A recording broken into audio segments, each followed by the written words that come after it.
Capítulo 6. Está dentro de ti. Ríos, montañas, ciudades, villas. Todos son humanos, y cuando entras en sus vientres, caminas. En cielos y tierras, así como en tu propio vientre que llevas tu cielo.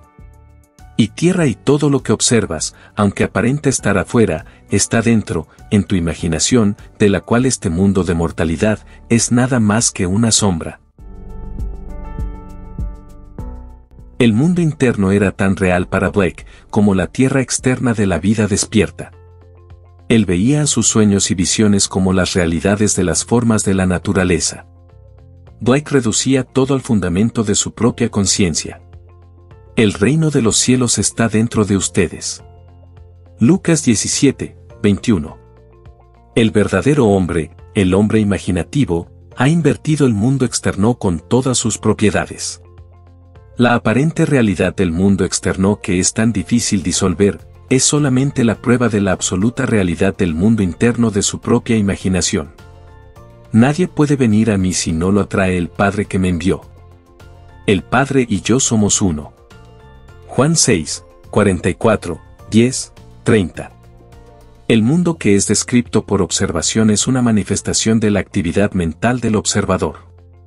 Cuando el hombre descubre que su mundo es su propia actividad mental hecha visible, que ningún hombre puede venir a él a menos que él lo traiga, y que no hay nadie a quien cambiar excepto a él mismo, su primer impulso es remodelar el mundo en la imagen de su ideal.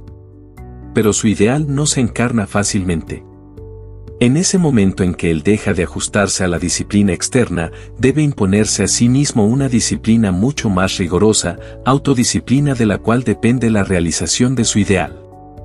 La imaginación no es completamente ilimitada y libre para moverse a voluntad sin ninguna regla que la contenga. De hecho, la verdad es lo contrario. La imaginación viaja de acuerdo al hábito. La imaginación tiene elección, pero elige de acuerdo al hábito. Despierto o dormido, la imaginación del hombre está restringida a seguir ciertos patrones definidos. Es esta influencia adormecedora del hábito que el hombre debe cambiar. Si no lo cambia, sus sueños se desvanecerán bajo la parálisis de la costumbre. La imaginación, que es Cristo en el hombre, no está sujeta a la necesidad de producir solo aquello que es perfecto y bueno. Ejercita su absoluta libertad de la necesidad, al otorgar al ser externo físico el libre albedrío de elegir entre seguir al bien o al mal, al orden o al desorden. Escoged hoy a quien habéis de servir. Josué 24, 15. Pero luego de haber hecho la elección y haberla aceptado para formar la conciencia habitual del individuo, la imaginación manifiesta su poder infinito y sabiduría al moldear el mundo externo de los sentidos de lo que vendrá, en la imagen del habitual discurso interno y las acciones del individuo. Para realizar su ideal, el hombre debe primero cambiar el patrón que su imaginación ha estado siguiendo. El pensamiento habitual es el indicativo del carácter. La manera de cambiar el mundo externo es hacer que el discurso interno y las acciones se igualen con el discurso externo y las acciones del deseo cumplido. Nuestros ideales están esperando a ser encarnados, pero a menos que nosotros mismos igualemos nuestro discurso interno y nuestras acciones al discurso y las acciones del deseo cumplido, serán incapaces de nacer. El discurso interno y las acciones son los canales de acción de Dios. Él no puede responder a nuestras plegarias a menos que estos caminos sean ofrecidos. El comportamiento externo del hombre es mecánico. Está sujeto a la compulsión aplicada a él por el comportamiento del ser interno, y los viejos hábitos del ser interior se mantienen hasta que sean reemplazados por nuevos hábitos. Es una propiedad particular del segundo u hombre interno que le da al ser externo algo similar a su propia realidad de ser. Cualquier cambio en el comportamiento del ser interno resultará en sus correspondientes cambios externos. El místico llama a un cambio de conciencia muerte. Por muerte, se refiere no a la destrucción de la imaginación y el estado con el que estaba fusionado, pero a la disolución de su unión.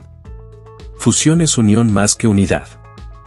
Por ende, las condiciones a las que esa unión dio vida desaparecen. Yo muero diariamente, dijo Pablo a los Corintios, 1 Corintios 15, 31. Blake dijo a su amigo Craig Robinson: no hay nada como la muerte. La muerte es lo mejor que puede pasar en la vida, pero la mayoría de la gente muere tan tarde y toman tanto tiempo cruel en morir. Dios sabe, sus vecinos nunca los ven resucitar de entre los muertos. Para el hombre externo de los sentidos, que no sabe nada del hombre interno del ser, esto es mera tontería. Pero Blake lo dejó bien en claro cuando escribió esto un año antes de morir. William Blake, uno que disfruta muchísimo de estar en buena compañía. Nacido el 28 de noviembre de 1757 en Londres y ha muerto varias veces desde entonces. Cuando el hombre tiene el sentido de Cristo como su imaginación, él ve por qué Cristo debe morir y resucitar otra vez de entre los muertos para salvar al hombre, porque él debe desapegar su imaginación de su estado presente y unirla a un concepto más alto de sí mismo si quiere elevarse más allá de sus limitaciones presentes y por lo tanto salvarse a sí mismo. Aquí tienen una linda historia de una muerte mística que fue atestiguada por un vecino. La semana pasada, escribe la que resucitó de entre los muertos, una amiga me ofreció su casa en las montañas para las fiestas de Navidad porque pensaba en irse al este. Ella dijo que me lo confirmaría esta semana. Tuvimos una agradable conversación y le hablé de usted y sus enseñanzas en conexión con una discusión sobre el experimento con el tiempo, de Dan, sobre lo cual ella estaba leyendo. Su carta llegó el lunes. Cuando la levanté, sentí de repente una sensación de depresión. Sin embargo, cuando la leí, ella decía que podría tener la casa y me dijo dónde encontrar las llaves. En vez de sentirme contenta, me sentí más deprimida, tal fue así que decidí que debería haber algo entre líneas que estaba percibiendo intuitivamente. Saqué la carta del sobre, y leí la primera hoja completa y cuando iba a leer la segunda hoja, noté que ella había escrito una postdata detrás de la primera hoja. Consistía de una descripción directa y severa de una característica de mi personalidad no muy agradable, con la que he luchado por años para superarla, y por los últimos 2 años ya la había superado. Y hete aquí estaba otra vez, descripta con exactitud clínica. Estaba asombrada y desolada. Me dije a mí misma, ¿qué me está queriendo decir esta carta?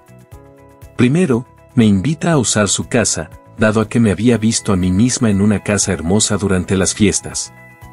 Segundo, nada viene a mí a menos que yo lo traiga. Y tercero, he estado escuchando solamente buenas noticias.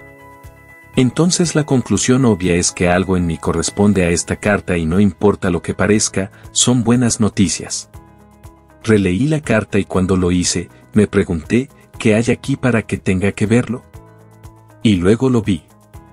Comenzaba así, luego de nuestra conversación de la semana pasada, siento que puedo decirte que, y el resto de la página estaba salpicada con, era, y, eras, como pasas de uvas en una torta de semillas. Un gran sentimiento de euforia barrió sobre mí. Estaba todo en el pasado. La cosa por la que tanto había trabajado para corregir estaba hecha. De repente me di cuenta que mi amiga era un testigo de mi resurrección. Di vueltas alrededor del estudio, cantando, está todo en el pasado. Está hecho. Gracias, está hecho. Junté toda mi gratitud en una gran bola de luz y la disparé derecho hacia usted y si vio un flash de relámpago el lunes por la noche poco después de las 6 de su horario, eso fue lo que vio. Ahora, en vez de escribir una carta educada porque es lo correcto que se debe hacer, puedo escribirle un sincero agradecimiento por haber sido franca y agradecerle por haberme prestado la casa. Muchísimas gracias por sus enseñanzas, que han hecho de mi amada imaginación mi verdadero salvador. Y ahora, si cualquier hombre le dice a ella mirad, aquí está el Cristo o allí está, Mateo 23, 24, ella no le creerá, porque ella sabe que el reino de los cielos está dentro de ella y que ella misma debe asumir completa responsabilidad por la encarnación de su ideal y que nada más que la muerte y la resurrección la traerán hacia su ideal. Ella ha encontrado su Salvador, su amada imaginación, por siempre expandiendo en el seno de Dios. Hay solo una realidad, y esa es Cristo, la imaginación humana, la herencia y logro final de toda la humanidad. Para que nosotros, hablando la verdad en amor, crezcamos en todos los aspectos en aquel que es la cabeza, es decir, Cristo. Efesios 4, 14,15.